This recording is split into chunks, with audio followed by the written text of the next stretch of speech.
নমস্কার।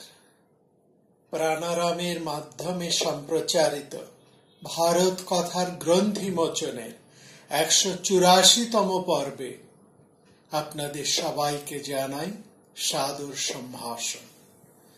মহামতি অনন্তলালের অপার আশীর্বাদে আমরা প্রতিদিন শুনে চলেছি ভারত কথা।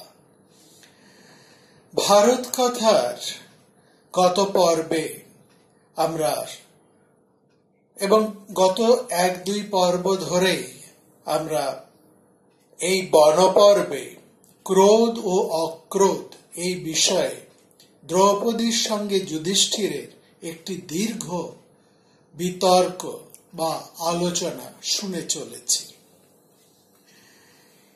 দ্রৌপদীর উত্তর বা দ্রৌপদীর প্রশ্ন, সেই সাথে যুধিষ্ঠিরের উত্তর, অর্থাৎ দ্রৌপদী এবং যুধিষ্ঠিরের যে দুটি ভিন্ন মত এখানে আমরা বয়ে যেতে দেখছি, এই দুটি মতই ভারতবর্ষের দার্শনিকতার দুটি ভিন্ন ধারা সৃষ্টি করেছে, বা আমরা বলতে পারি এই দুটি মতই ভারতবর্ষের দুটি ভিন্ন দার্শনিক ধারা। বলি প্রহ্লাদের নজর দেখিয়ে দ্রৌপদী প্রমাণ করতে চেয়েছেন যে বিরতিহীন ক্রোধ যেমন অশুভ, নিরবচ্ছিন্ন ক্ষমাও তেমনি অনিষ্ট সাধক। তার উত্তরে যুধিষ্ঠির তাত্ত্বিক দিক থেকে দ্রৌপদীর কথা মেনে নিয়েও আস্তে আস্তে ক্ষমার দিকে পাল্লা ভারী করে তুললেন।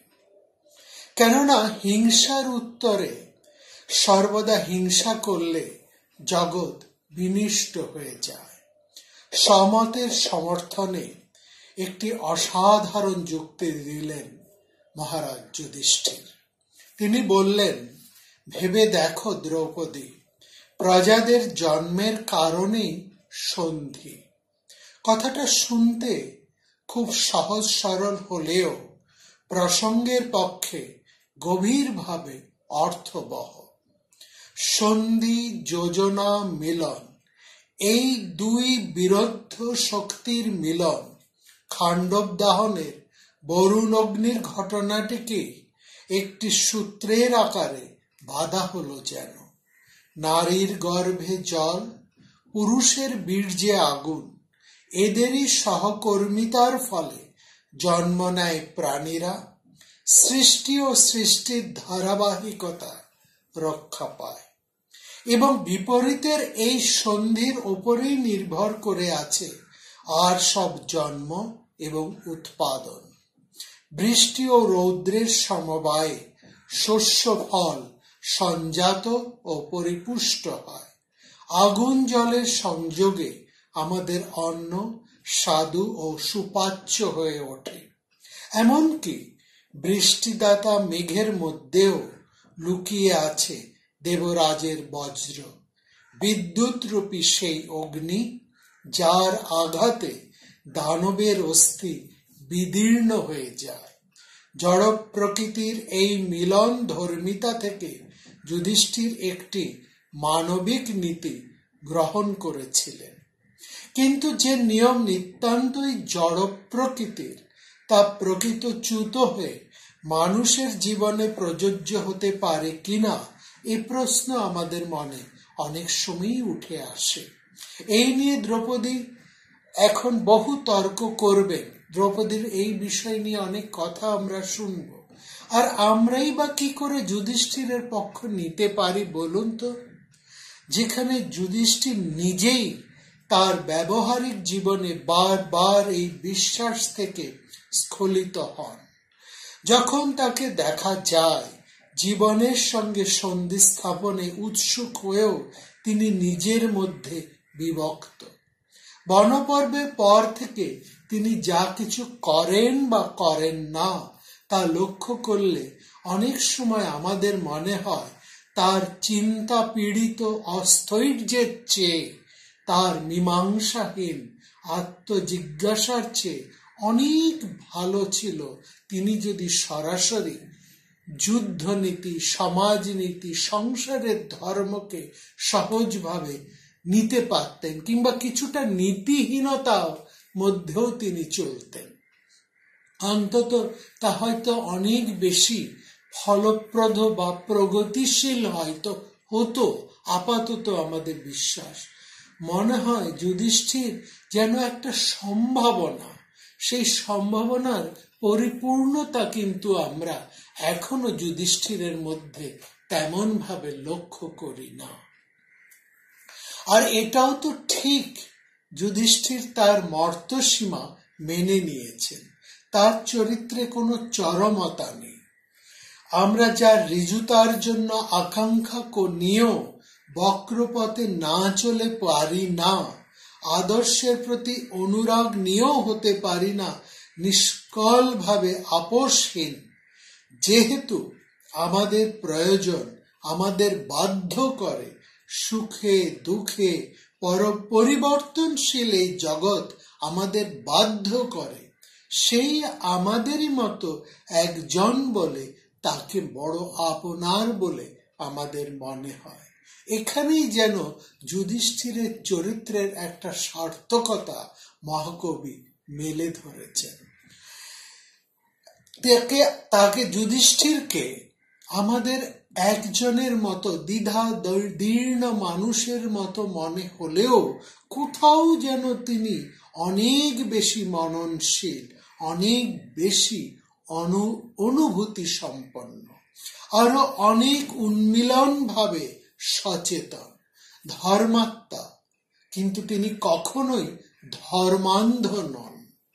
তিনি দাঁড়িয়ে আছেন সেই সংকীর্ণ ও কষ্টকর ভূমিটির উপর, যেখানে সব শাস্ত্র শিখে নেবার পরেও সংশয়ের অবকাশ থাকে, সহস্রবার উপদেশ প্রাপ্ত হবার পরও প্রমিতির সন্ধান পাওয়া যায় না। তার কৌলিক ক্ষত্র ধর্ম তার স্বভাব বিরোধী, অথচ সেটিকে পুরোপুরি অস্বীকার করতে তিনি পারেন না। আর যেটি তার প্রকৃত দয়া ধর্ম, অবস্থার চাপে তা থেকে তাকে বিচ্যুত হতে হয়। এই দোটানার মধ্যে একটি শুধু অবলম্বন আছে তার, সব তত্ত্বজ্ঞান ও বিধিবিধানের যা বাইরে, হৃদয় সঞ্জাত নিদ্রাহীন এক বেদনা বোধ। আমরা সাধারণত যাকে বিবেক বলে থাকি, এমনও বলা যায় গীতার অর্থে এই বেদনা বোধই যুধিষ্ঠিরের স্বধর্ম। কিন্তু বিবেক বা হৃদয়ের উপর নির্ভর করলে মানুষ তার নিজের চৈতন্যের ভারে পিষ্ট হয়ে যেতে থাকে। আমরা এইরকম মানুষকে বড় অবাক ভাবে চেয়ে থাকি। কিন্তু যুধিষ্ঠির নিষ্ক্রিয় নিষ্কলঙ্ক চরিত্রবান হবার মতো ভাগ্য নিয়ে তিনি জন্মাননি। তিনি কর্মের জালে জড়িয়ে আছেন, সংসার চক্রে ঘূর্ণিত হচ্ছেন, আবার বলছি আমাদেরই মতো, অথচ আমরা কেউ তার মতো নই। ভারতবর্ষীয় প্রতিভার এই এক অদ্ভুত অতুলনীয় ব্যাসের সৃষ্টি যুধিষ্ঠির, মহাকবি ব্যাসের অতুলনীয় এক সৃষ্টি। কর্মকারী যুধিষ্ঠির কর্মকারী, কিন্তু তিনি কর্মবীর নন। ধর্মচারী, কিন্তু তিনি ধর্মবীর নন। অফুরন্ত ভাবে জ্ঞানসায়ী হয়েও, জ্ঞান অন্বেষী হয়েও তিনি জ্ঞানগুরু হয়ে উঠতে পারলেন না। স্বাভাবিক আধ্যাত্মিকতা নিয়েও তপস্যারত তাকে বলা যায় না, তিনি হলেন না কখনো। আমাদের অনেক ভাগ্য, কোনো অর্থেই তাকে আমরা মহাপুরুষ ভুক্ত করতে পারি না। তিনি মানুষ, শুধুমাত্র মানুষ, প্রায় এক সাধারণ গৃহস্থ, যার মুখচ্ছবিতে মানব জীবনের সব দায়িত্ব ও দায়িত্ববোধ বেদনার রেখা বা দায়িত্ববোধ জনিত বেদনার রেখা অঙ্কিত হয়ে আছে, এবং সেজন্যই তিনি চিরস্মরণীয়। এই যুধিষ্ঠির আমাদেরকে আশ্চর্য করে। তাকে আপন করে নিতেও পুরোপুরি তাকে আমরা আপন করে নিতে পারি না। যুধিষ্ঠিরের দীর্ঘ ক্ষমার প্রতি যে বক্তব্য শুনে আমরা তাকে পুরোপুরি হয়তো গ্রহণ করতে পারি না। আসলে যুধিষ্ঠিরের এই তেজদীপ্ত ভাষণ, দ্রৌপদীর তেজদীপ্ত ভাষণ শুনে যুধিষ্ঠির যে খুব বেশি উত্তেজিত হয়েছেন তা নয়।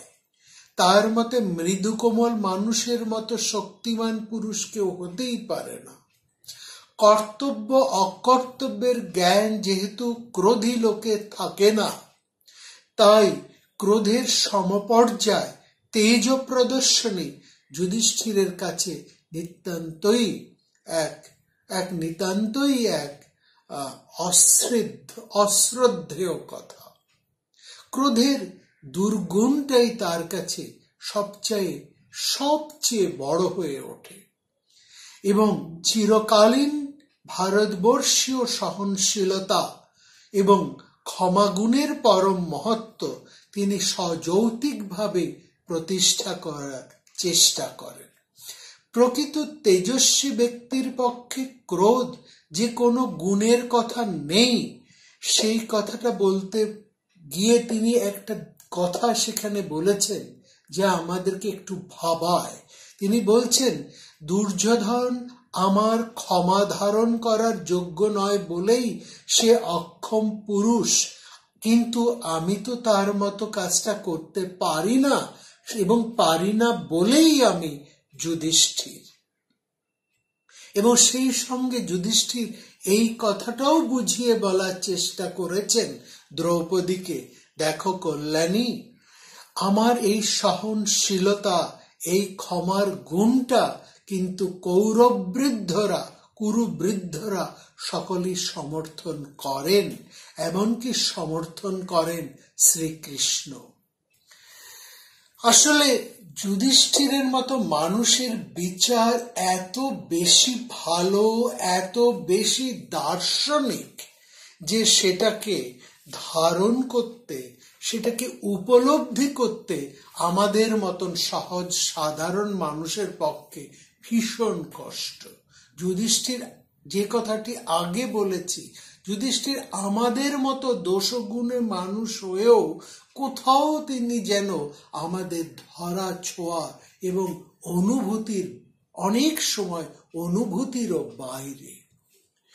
এবং তার সহিষ্ণুতার নীতি, তার ক্ষমা নীতি এত কঠিন যে তার যৌক্তিকতাকে আমরা প্রতিবাদও করতে পারি না, আবার তাকে আমরা সহনও করতে পারি না। তা সর্বসাধারণের কাছে সহনযোগ্য নয়।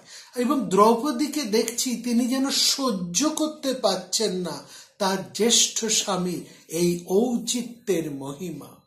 তিনি বলছেন, তোমার ঠাকুর, তোমার পায়ে আমার নমস্কার, আমার বিধাতার পায়ে নমস্কার, নমস্কার আমার কপালকে, আমার ভাগ্যকে, নইলে কোথায় তোমার পিতামহের রাজ্যভার বহন করার কথা, আর কোথায় তোমার এই ক্ষমা বুদ্ধি? নমো ধাত্রে বিধাত্রে চ যৌ মোহং চক্রস্তু স্তব পিতৃপিতামহী বৃত্তে বৌড়ভ্যতীত অন্যথাময়ী। কোথায় তোমার পিতৃপিতামহের রাজ্যভার গ্রহণ করার কথা, আর কোথায় তোমার এই ক্ষমা বুদ্ধি?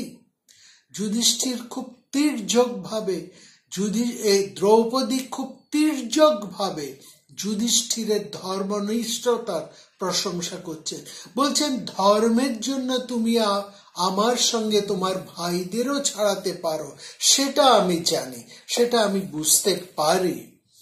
কিন্তু কথাটা হচ্ছে এই জগতে ধর্ম, কমলতা, ক্ষমা, সরলতা কিংবা দয়া দ্বারা কেউ কখনো সম্পদ লাভ করতে পারে না মহারাজ। আপনি আপনার এই মহাবল ভাইয়েরা যে বিপদ ভোগ করবার যোগ্য নয়, আপনার সেই দুঃসহ বিপদ কিন্তু এখন এসে উপস্থিত হয়েছে। আপনার ভাইরা তখন বা এখন কোনো সময় ধর্ম অপেক্ষা কোনো বস্তুকে প্রিয়তর বলে জানেননি। জীবন অপেক্ষা ধর্মকেই তারা প্রিয়তর বলতে জানে।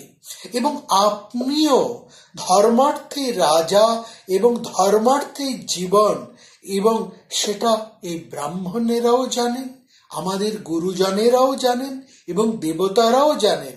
তারপর আমার ধারণা এই যে আমার সাথে ভীম, অর্জুন, নকুল এবং সহদেবকে আপনি ত্যাগ করতে পারেন, কিন্তু আপনি ধর্মকে কিছুতেই ত্যাগ করতে পারবেন না, এটাও আমরা জানি।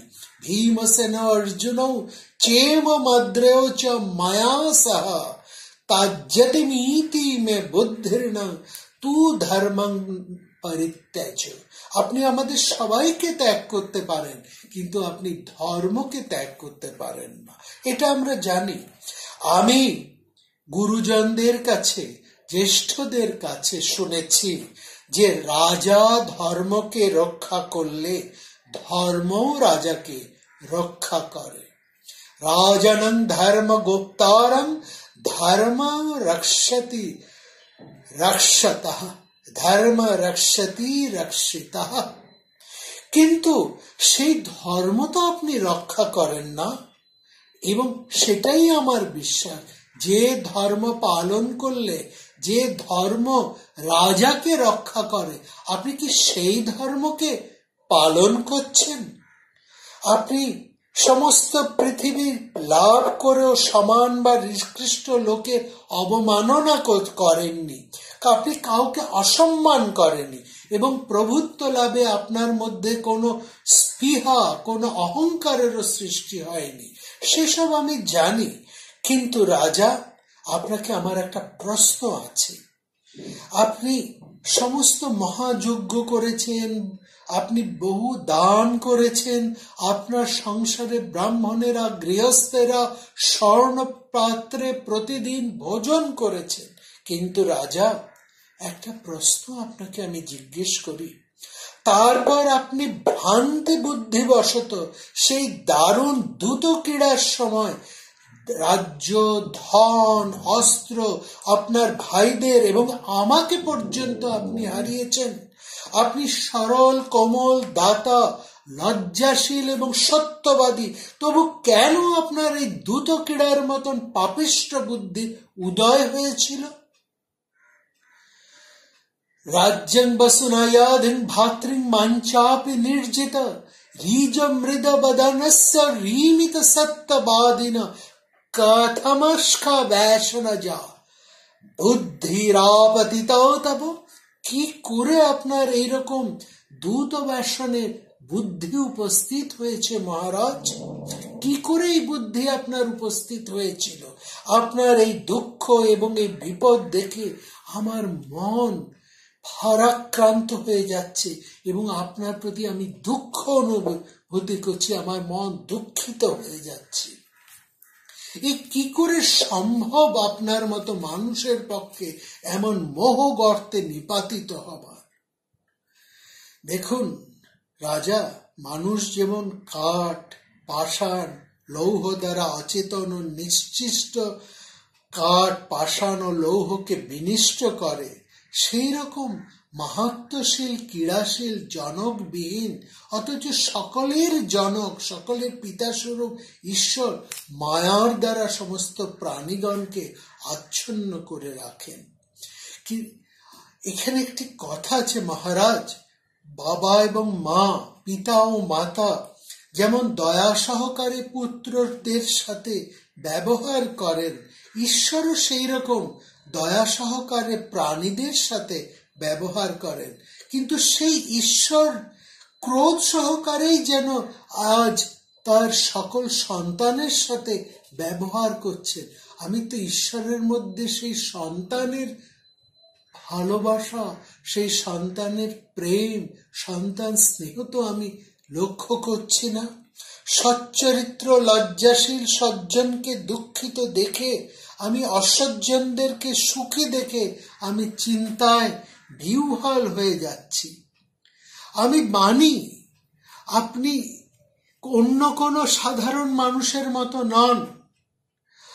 আপনি যখন বড় রাজা হয়েছিলেন, পৃথিবীর রাজা, তখন একজন সামান্য নিকৃষ্ট মানুষকেও আপনি অবমাননা করেননি। আমি আপনার এই ধীরতা, এই আত্মসমাহিত বুদ্ধি, এই বুদ্ধির আমি প্রশংসা করি মহারাজ। এমনকি সে বুদ্ধি আপনার এখনো নষ্ট হয়নি, এও আমার বিশ্বাস। কিন্তু আপনি যেমন আগে যাগ যজ্ঞ করেছেন, এখনো এই নির্জন বনের মধ্যেও আপনি তাই করে চলেছেন। কিন্তু একটা প্রশ্ন আছে আমার, সেই কথাই যুধিষ্ঠির দ্রৌপদী বলছেন যে এই দারুণ পাশা খেলার সময় আপনার কোন মোহ তৈরি হয়েছিল, যাতে রাজ্য, ধন, অস্ত্র, ভাই এবং আমাকে পাশা খেলে আপনি হেরে গেলেন? আপনি এত সরল, এত কোমল, এত বড় দাতা, এত সলজ্জ সত্যবাদী আপনি, তাহলে সেই পাশা খেলার সেই ভয়ঙ্কর বুদ্ধিটা আপনার কি করে তৈরি হয়েছিল মহারাজ? কতমক্ষ ব্যয়সনা বুদ্ধিরাপাতিত তব। এই এক কথাই যুধিষ্ঠিরকে এখানে জিজ্ঞেস করছেন দ্রৌপদী। বড় আশ্চর্য হয়ে তিনি জিজ্ঞেস করছেন।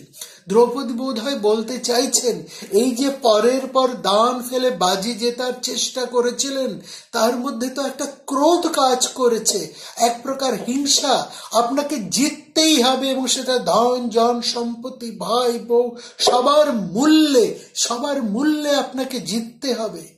দ্রৌপদী অদ্ভুত সুন্দর করে ব্যাপারটাকে যুধিষ্ঠিরের সামনে স্পষ্ট করে দিচ্ছেন।